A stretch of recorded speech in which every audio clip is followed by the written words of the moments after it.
Assalamualaikum warahmatullahi wabarakatuh. Kembali lagi dengan saya di Babat Nusantara. Kali ini saya akan menceritakan tentang Panembahan Senopati, penguasa Mataram dengan Kanjeng Ratu Kidul, Ratu Pantai Selatan. Kejayaan Kerajaan Mataram tak bisa dilepaskan dari peran Panembahan Senopati. Raja Mataram ini berhasil mewujudkan ramalan Sunan Giri dan menguasai Pulau Jawa. Mataram pun muncul sebagai kerajaan besar di masanya.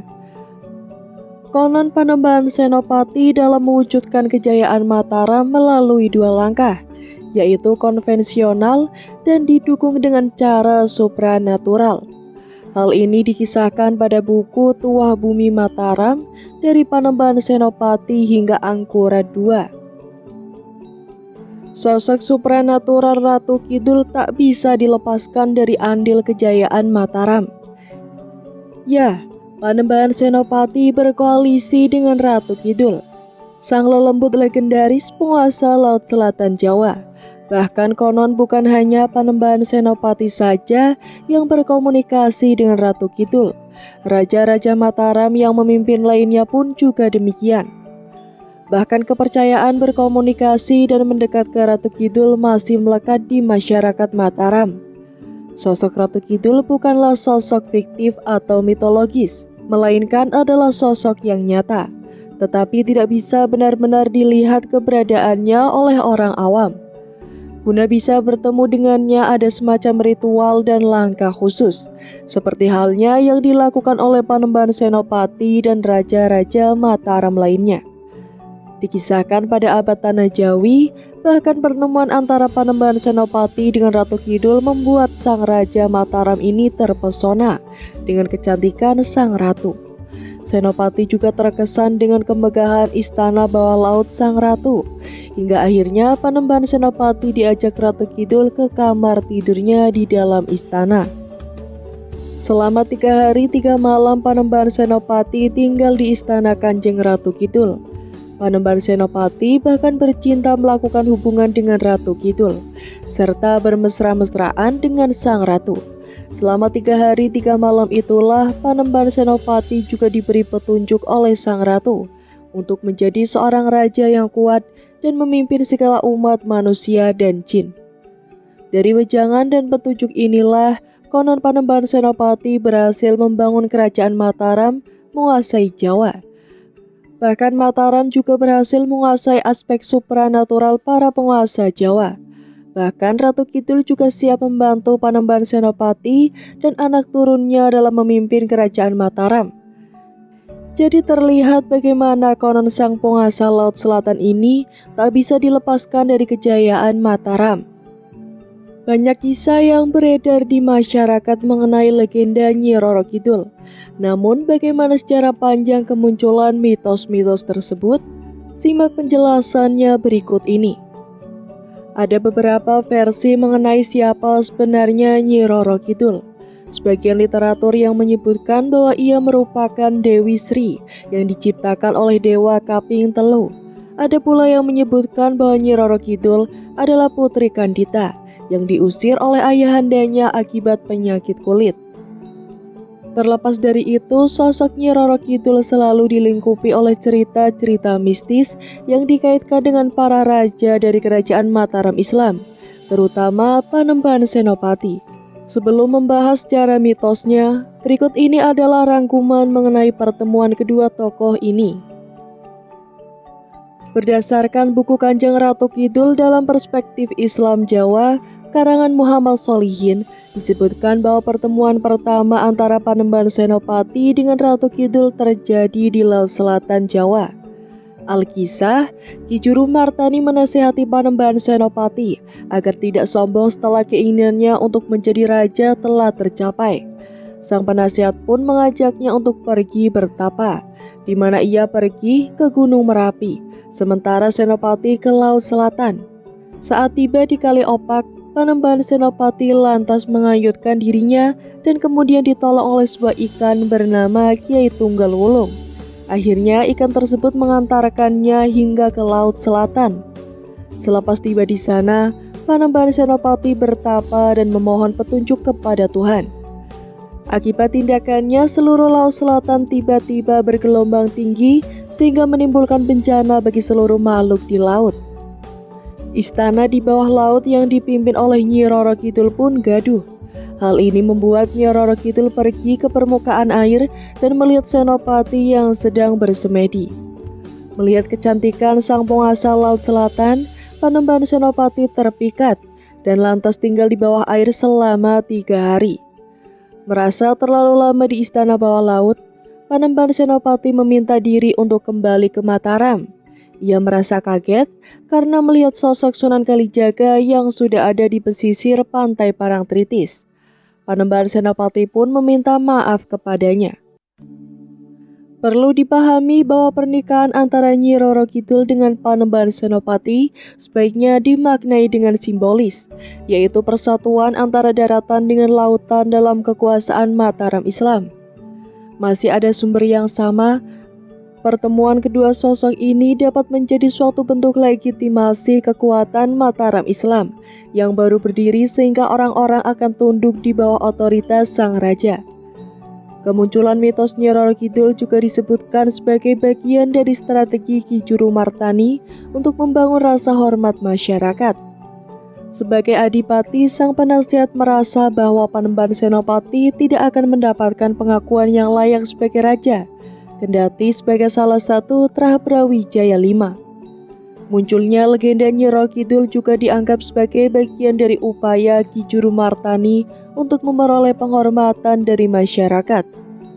Sebagai penasihat utama, ia meyakini bahwa Panembahan Senopati tidak akan mendapat pengakuan yang sepenuhnya pantas sebagai raja, meskipun berasal dari Prabrawijaya V.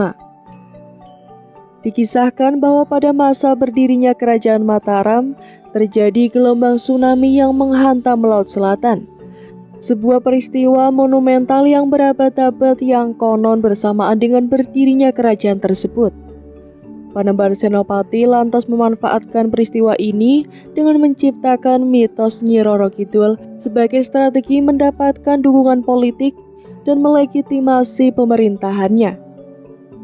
Mitos ini kemudian diwariskan secara turun-temurun, memberikan landasan spiritual dan keabsahan pada kepemimpinan Panembahan Senopati serta keturunannya. Lokasi bertapa Panembahan Senopati saat ini dianggap sebagai situs bersejarah yang telah dibangun sebuah cempuri. Cempuri ini berfungsi sebagai tempat doa sebelum acara labuhan yang sering diadakan oleh pihak Keraton Jogja pada hari-hari tertentu. Di dalam cempuri tersebut terdapat 2 batu yang dipercayai sebagai tempat duduk Panembahan Senopati dan Ratu Kidul, yang kemudian dikenal sebagai batu cinta.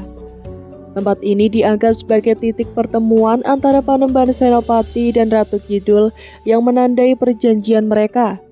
Perjanjian ini bermula dari permintaan Panembahan Senopati kepada Ratu Kidul untuk mendukungnya menjadi penguasa Mataram. Hingga saat ini pihak Keraton Jogja dan masyarakat masih melaksanakan upacara adat labuhan sebagai bentuk rasa syukur kepada Tuhan Yang Maha Esa melalui Nyi Roro Kidul. Selain itu, upacara labuhan juga diartikan sebagai tindakan politik balas budi terhadap Nyi Roro Kidul. Dari mitos Nyi Roro Kidul inilah terlihat bahwa eksistensinya tidak dapat dilepaskan dari pemerintahan Panembahan Senopati. Sebagian besar masyarakat Jawa meyakini keberadaan tokoh Nyi Roro Kidul sebagai penguasa dan penjaga Laut Selatan, meskipun dalam logika manusia sulit untuk dibuktikan. Diambil dari pupuh-pupuh yang menceritakan pertemuan antara Panembahan Senopati, penguasa Mataram dengan Kanjeng Ratu Kidul, Ratu Pantai Selatan. Pupuh Kinanti. Keduanya berjalan perlahan.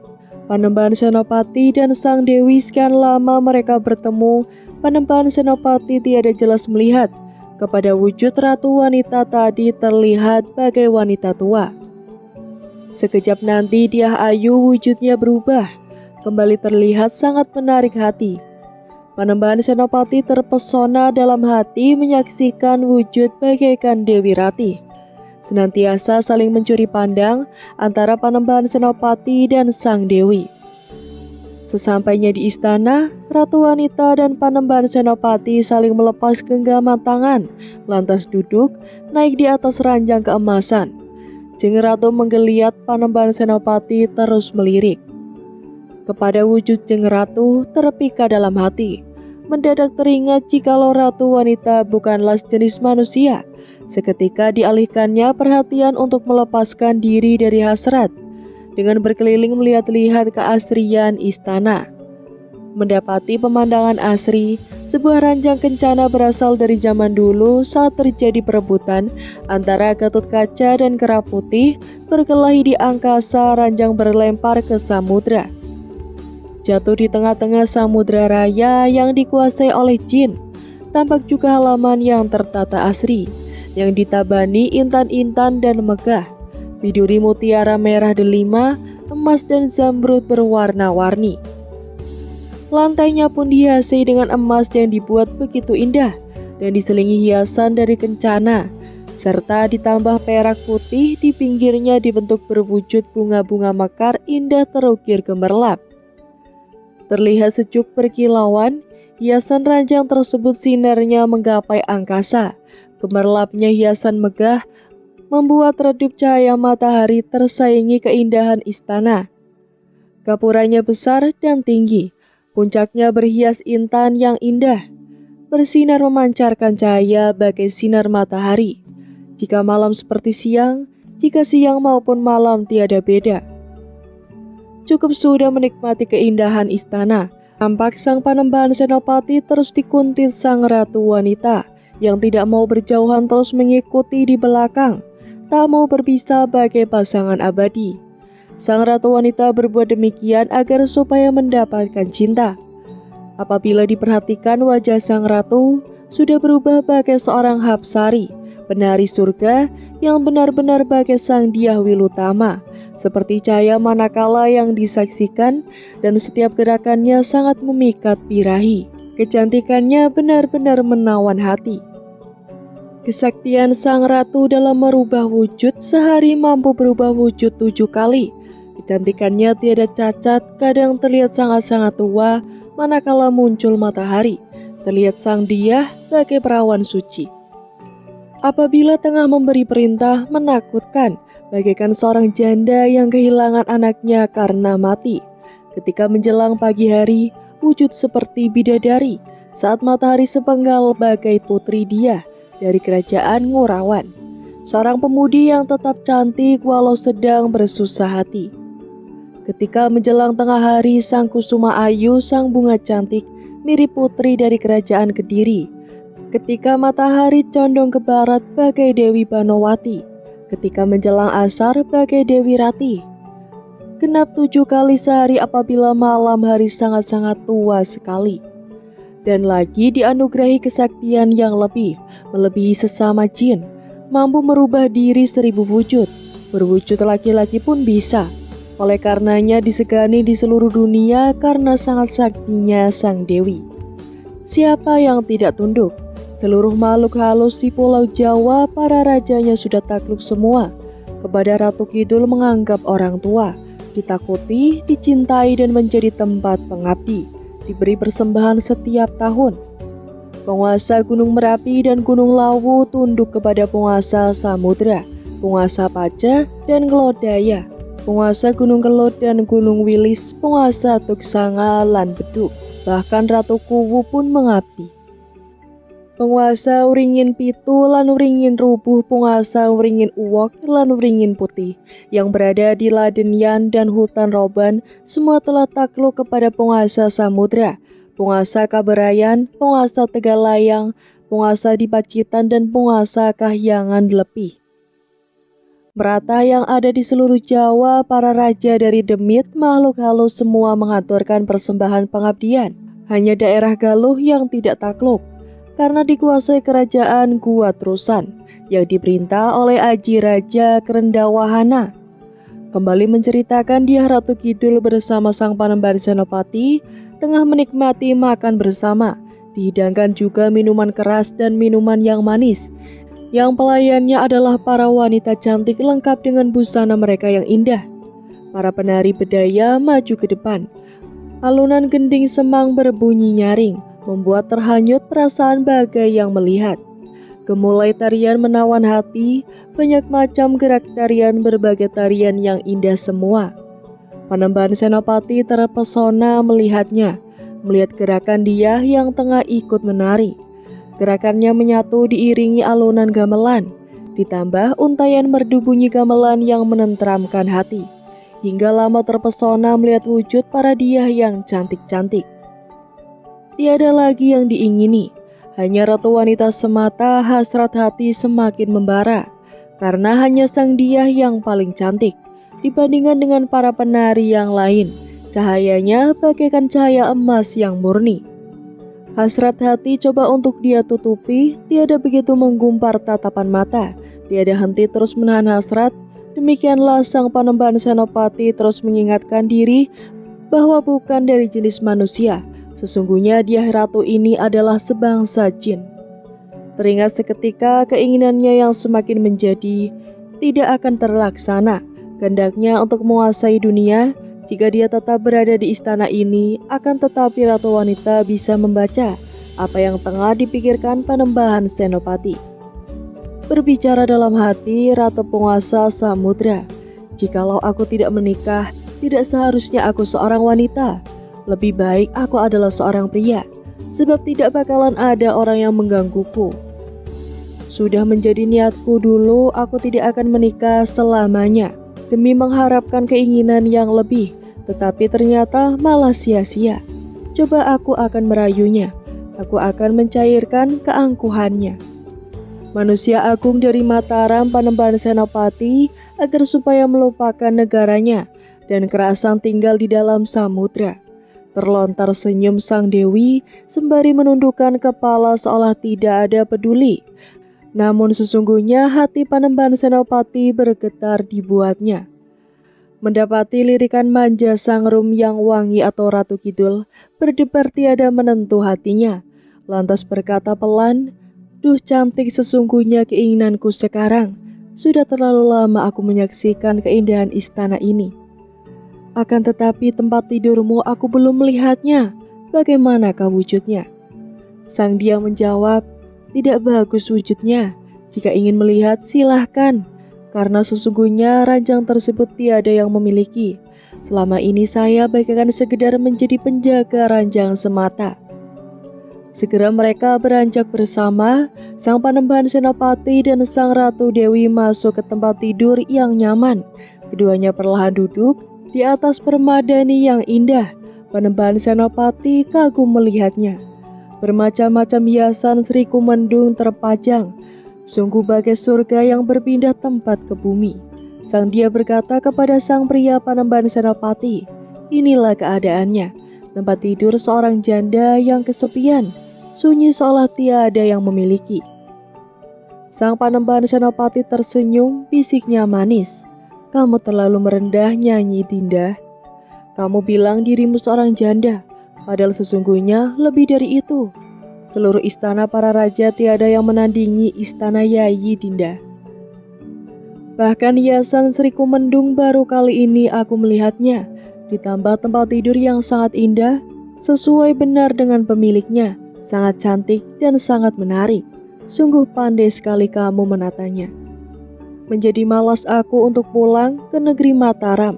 Terpesona setelah menyaksikan istana, tapi kekuranganmu hanya satu. Istana seindah ini tiada seorang pria pun yang mendampingimu. Apabila memiliki seorang pria pendamping itu lebih bagus lagi. Seorang wanita yang cantik seharusnya didampingi oleh laki-laki yang tampan, yang setia dan bisa membimbing seorang istri. Sedang sang wanita patuh kepada suami dan suka memiliki banyak anak. Panembahan Senopati dilirik tajam dengan lirikan manja. Sang dia lantas sengaja duduk dengan mendudukkan kepala sembari tersenyum, ujarnya lembut, "Lebih baik tidak ada lelaki.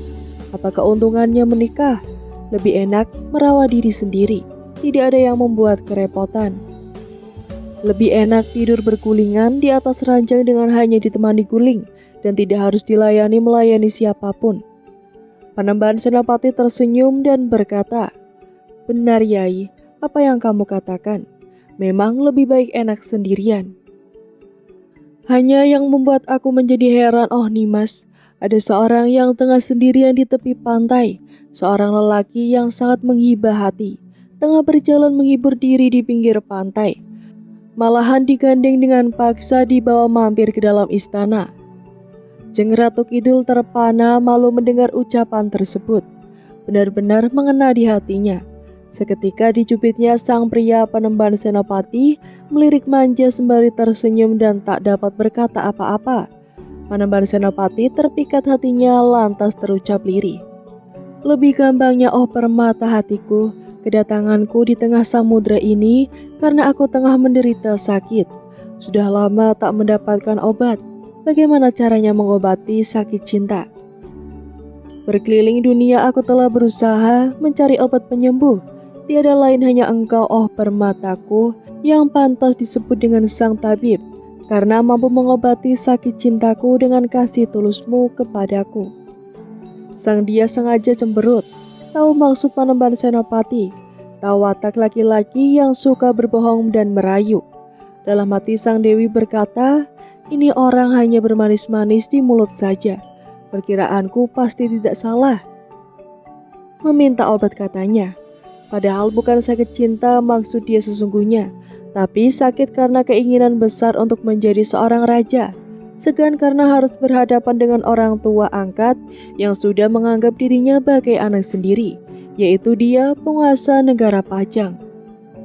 Akhirnya sang dia berkata, apa kurangnya dari sang tampan yang duduk di Mataram, sehingga harus berkelana di tepian samudra, tidak bisa untuk memberikan obat penyembuh kepada yang tengah sakit hatinya.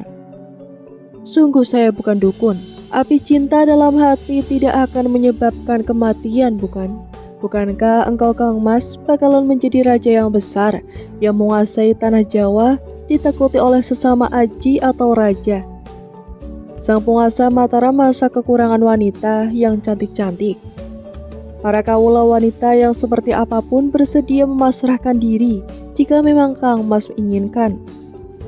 Selama ini dalam kesendirian saya memang ingin memiliki seorang suami yang bisa membantu mengabdikan diri kepada kerajaan.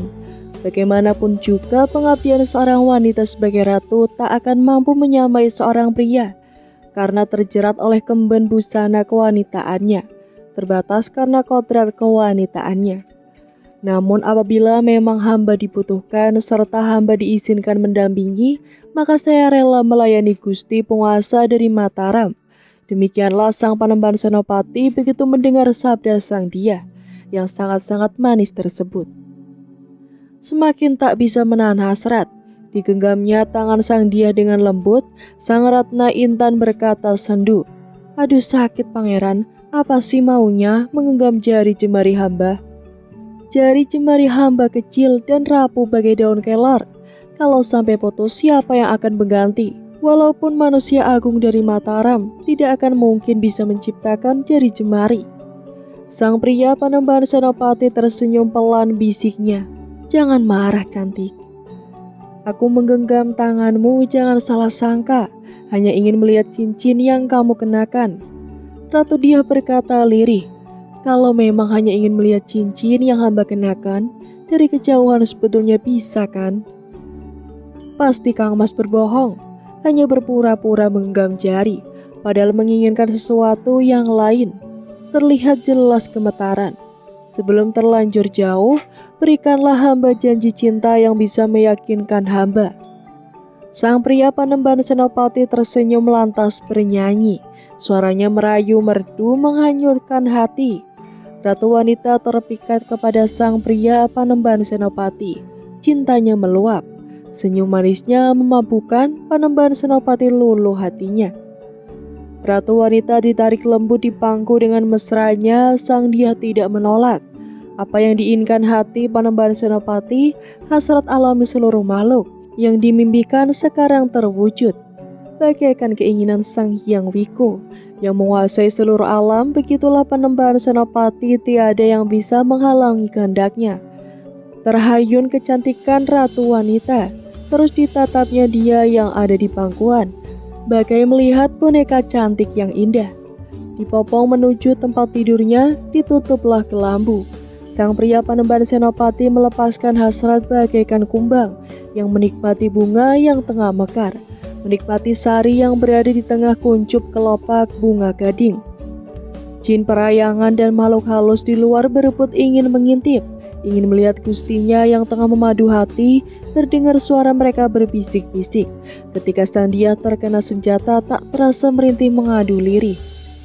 Terkejut kesakitan manakala tertimpa hasrat, sang dia pecahlah mahkotanya, menyeburat membasahi tempat tidur. Berpautan erat jatuhnya sari-sari kenikmatan, tercium bau wangi membesit mengiringi pecahnya mahkota penguasa istana samudra.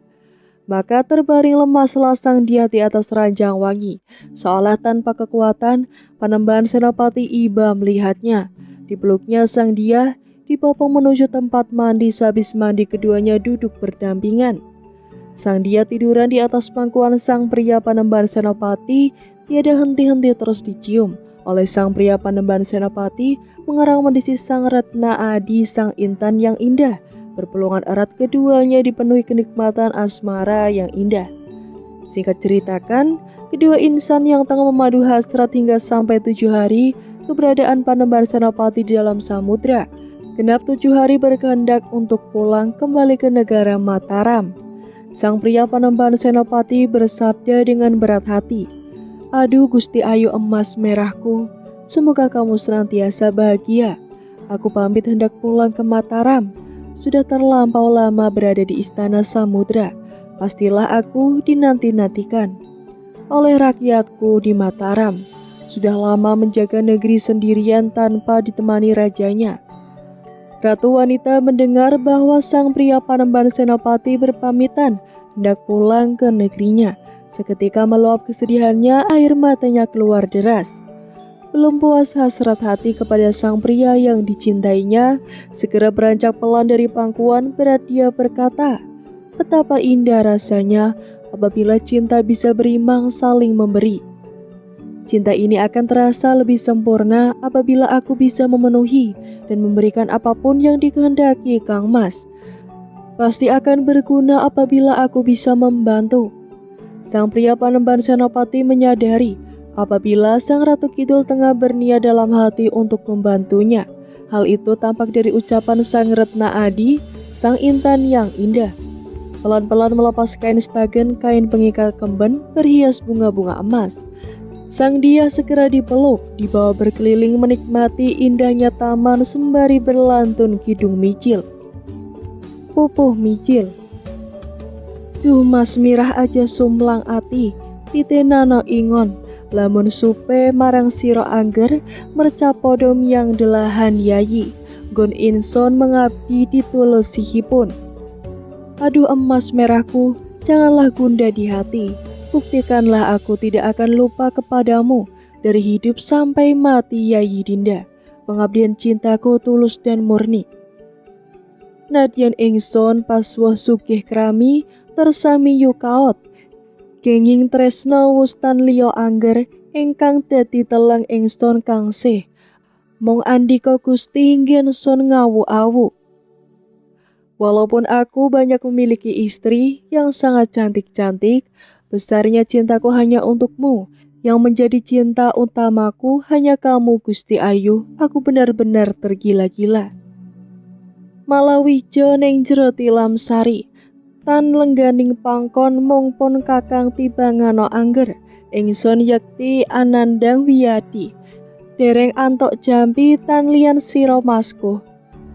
Tidakkah kau lihat besarnya hasratku di atas ranjang kepadamu? Terlepas-lepas aku memangkumu, hanya saja aku minta buktikan cintamu. Pastilah aku akan tetap menderita sakit yang tak mendapatkan penyembuhan. Hanya kamu obat penyembuhku. Ambiroto rentenging tias kingkin, satemah son antos natyan kinan laju jrak ning kene, tan sumringah sakarso mistosi nging kepriyo yayi solahe wadyangson. Lenyapkanlah gundahnya hati yang menderita. Sungguh aku nantikan walau harus aku menunggu di sini. aku akan melakukannya, akan tetapi bagaimana Yai Dinda dengan para rakyatku? Nerpaneng dia tiasnya lir jinait, kapraneng perwaos, kemanisan kakong kaprengihe, dadian luntor sirihe sang dewi, mereng kakong long anglen, pangeran nuwun tumbron. Bagaikan tertusuk jarum bermintal hati ratu wanita, terperangah oleh kata-kata. Ucapan manis sang pria Panembahan Senopati yang manis, merebaklah cinta sang dewi sepenuhnya. Kepada sang pria Panembahan Senopati perlahan dia berkata, turunkan aku pangeran. Sing rembanan wus tumbron sang dewi, long lenggah sekaron, malisang diah matur merengkakunge, pangeran nuwun pangapunten kang seti, kene kunawi dosaku ngakakung. Sang dewi telah turun dari pangkuan, pelan duduk berjajar. Berkata lagi sang diah kepada sang pria Panembahan Senopati, mohon maafkan hamba karena telah berani kepada seorang pria yang hamba berbakti kepadanya. Datan langkung panuwuning ceti Sri Tresnaya nyektos, sampun siwah putra wayah tembe tinulusna terpe ceti mami, kakong raketi ngeling diah ing rasa pinangku. Tiada lain permintaan hamba hanyalah kesungguhan cinta, jangan sampai terputus hingga anak cucu Kang Mas nanti. Seterusnya menjadi kekasihku. Sang pria Panembahan Senopati memeluk sembari berkata dan memangku kembali serta menciumi mesra. Yo mas mirah ojo sumlang galih, sok bisa kelakon, malih sang diah matur merengkakunge, nggih pangeran yen wos mangko mesti petrani rang jurit, mereh enggal lon tulung. Baiklah emas merahku, janganlah ragu, kelak pasti akan terjadi. Lagi sang dia berkata, terima kasih pangeran apabila tengah menghadapi bahaya, di tengah peperangan agar supaya saya bisa secepatnya membantu. Makut sang dia kakong lon winangsit, ubayaning temon, sedakepo miang megeng nafase, ajeng joko kismo kaping kastri. Yekto ambi prapti ngirit wedya lembut. Sang dia mendekatkan wajahnya kepada sang pria Panembahan Senopati sembari pelan memberikan petunjuk. Sebagai akhir pertemuan mereka, bersedekaplah Kang Mas sembari menahan nafas, jejakan kaki ke tanah sebagai 3 kali, pastilah hamba akan datang bersama para prajurit makhluk halus. Lawan amba atur aren neng jurit, breh dibyo kinaot, tigan longsong jagat nggih namine, dinahara kung sawepe ugi, panjang yuswa yekti nyateng sorot timbul. Dan hamba haturkan agar senantiasa unggul dalam peperangan, agar supaya sakti tak terkalahkan, sebutir telur bernama longsong jagat, makanlah akan besar kehasiatannya, panjang usia kekuatan tersembunyi akan timbul. Lawan Lisa Jayang Katong nami, Dewa Kangsing mrenggong, kalih sampun ngaturaken kakunge, Senopati sawusnya nampani, kakung tresnaning galih antok sreneng pupuh. Dan juga minyak bernama Jayang Katong, pemberian dewa kepada hamba. Kedua benda telah dipasrahkan kepada sang pria Panembahan Senopati. Panembahan Senopati setelah menerima sangat gembira di hati, karena mendapat sarana ampuh untuk keunggulan dalam perang. Malih sang diah mangsit marang laki nglemining kraton, mrekindep mring lelembut sakeh. Senopati wus kredien wangsit wusana sang dewi, kerangket wajeng kakung. Kembali sang diah memberikan petunjuk kepada sang pria Panembahan Senopati, ilmu keraton pantai selatan, agar supaya disegani seluruh makhluk halus. Panembahan Senopati telah memahami semua petunjuk. Setelah itu sang dewi memeluk erat-erat sang pria Panembahan Senopati. Duh pangeran yen marengi karsi ing panuwun ingong, sampun age-age kondur mangke, wilangun lon yakti dereng duki, paran polah mami yen paduka kondur. Aduh pangeran, jika bersedia memenuhi permintaan hamba, tundalah kepulangan Kang Mas. Menurut hamba belum saatnya, bagaimana dengan saya nanti apabila paduka pulang sekarang? Raka ngimor mreh lipor yayi. Aduh mirah ingong kang sih tresno marang ing dasihe, mriyang sak jarwa woson trimo yayi, ngingsun nyekyo amit, meket oneng masku. Sang Raka kanda menghibur hati sang yayi Dinda. Aduh emas merahku, cinta kasihku, sudah jelas kamu buktikan, bahkan petunjukmu telah aku terima yayi. Bagaimanapun juga aku memaksakan diri untuk pamit, berpisah dengan engkau emas merahku. Ojo prangta mirah wong aku ning, lila nono ingong, ingson kondur mring Mataram Prajek. Nora lama mesti nuli bali, mring pureng jelandri tuwi dika masku. Jangan tersedihkan oleh karena rindu emas merahku, relakanlah aku pulang ke kerajaan Mataram, tidak akan lama aku pasti kembali ke istana Samudra, menemui engkau oh emasku. Saking labet datan betah mami, pisah lan mas ingong, saking wrata wong ngengkoni Prajek, sang dia ngungsep pangkian ngeling ing laki.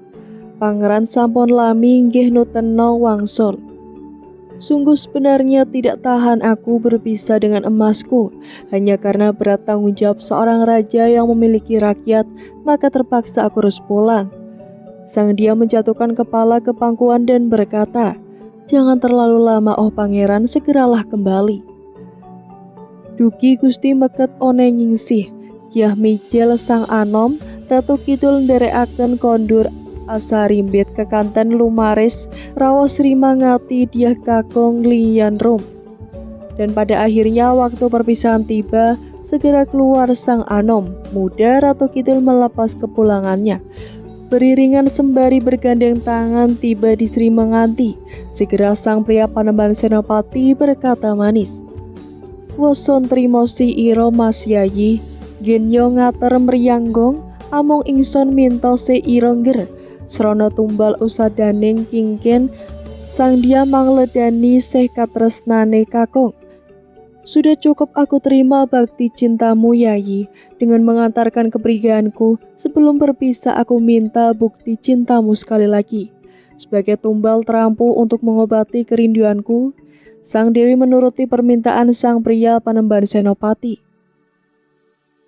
Ator gatian manglungken sang lati tinampan wajalon, gregaten ginitit latine, sang dia kagiat raka sropinulir, purna kang karon se sewangan lestantun. Segera pasrah menyediakan bibir indahnya bertaut bibir dan gigi pelan, gemas digigit bibir ranumnya. Sang dia terkejut namun segera membalas ciuman. Selesailah yang tengah dimabuk cinta lantas berpisah. Senopati Papratani Rengjawi, puranyo sang sinom siryo wangsul nyeksi samudrane.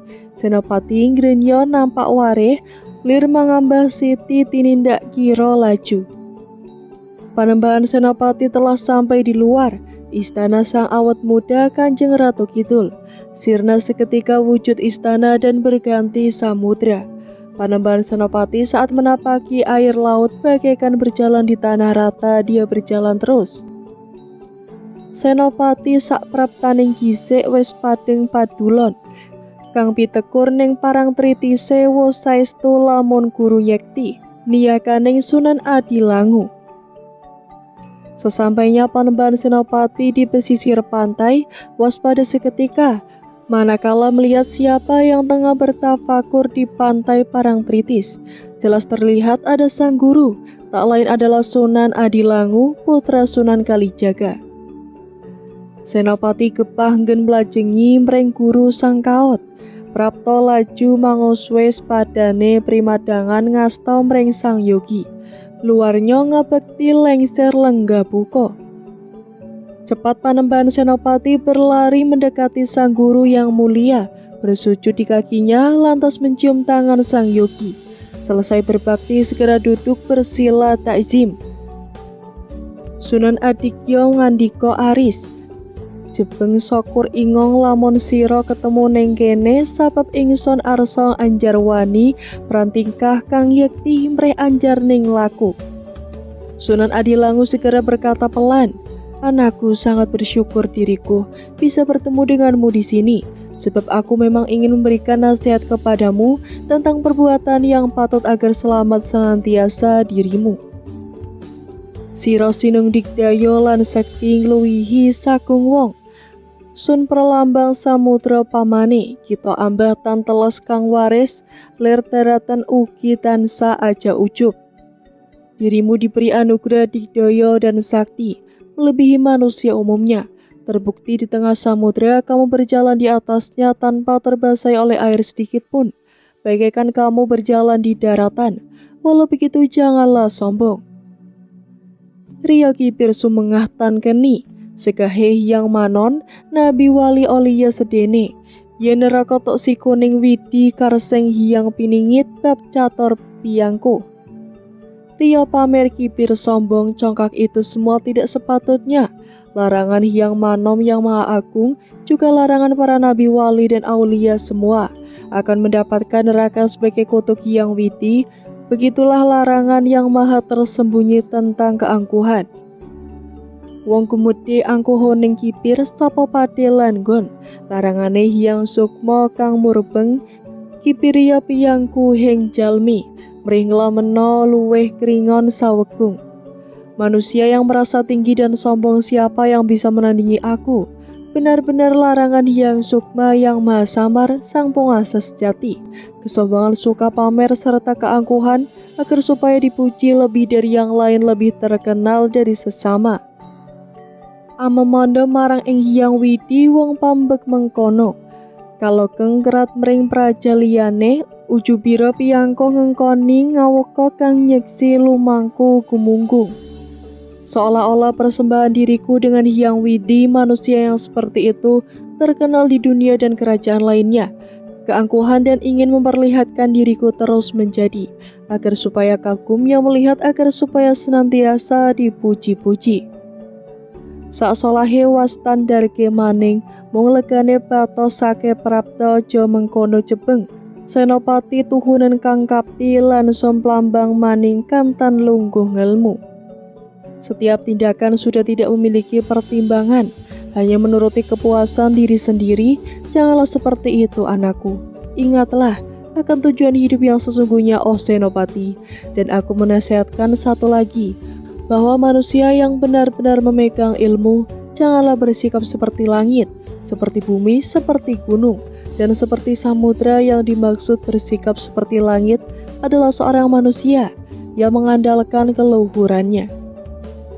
Jangan bersikap seperti bumi yang tebal dan luasnya melebihi apapun.